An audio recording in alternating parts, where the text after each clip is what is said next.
I think it's really, really unfortunate and dangerous that she said that. And I don't need to co-host with her again. Yeah, that's Meghan McCain throwing some serious shade at Elisabeth Hasselbeck after she said Americans should pray away the coronavirus. Anybody who's screwing around with this virus and putting out sort of misinformation, I don't really have a lot of time for right now. Here's what went down.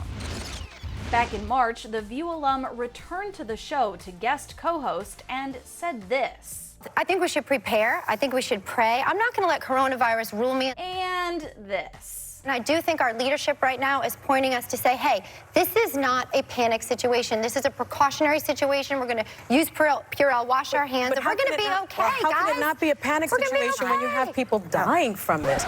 Yeah, Meghan, no likey. A few days later, she had this to say about all that. I think instead we should implore the executives at Fox News, if God forbid anything ever like this happens again, to put more doctors on air with some of these pundits who are, I'm not a doctor. I'm not saying I'm a doctor. I never have, but putting in place medical professionals who know what they're talking about. Reminder here, Elisabeth left The View for a spot on Fox News back in 2013. A Republican saying that it was, that we should wash our hands and pray it away. So it wasn't just on Fox News that it was happening. It happened right here in The View. So naturally, when Meghan appeared on Watch What Happens Live with Andy Cohen on Wednesday night, Andy just had to ask about the whole thing. What were your thoughts on Elisabeth Hasselbeck co-hosting The View and saying we should pray the virus away?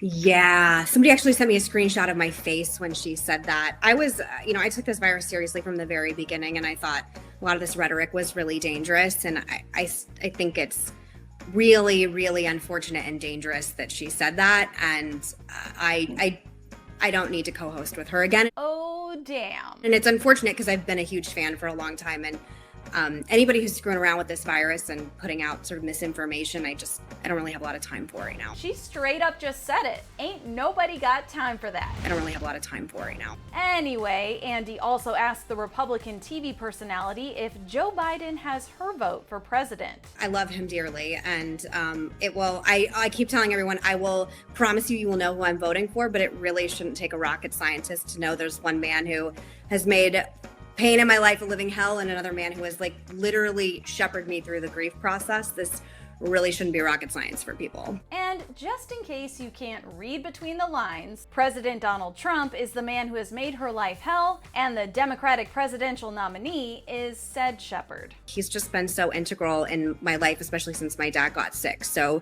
I'm always my heart over my head in so many different ways, and the Trumps are always they're always making my mom cry. Meghan's dad, U.S. Senator John McCain, who died in 2018, was a longtime friend of Joe and famously butt heads with Trump. On repeat. Politics is personal too, and I think character is really important in this moment, and someone who's gonna tamp down, and I was actually talking to Eric about this, someone who can tamp down fear and anger instead of making it worse.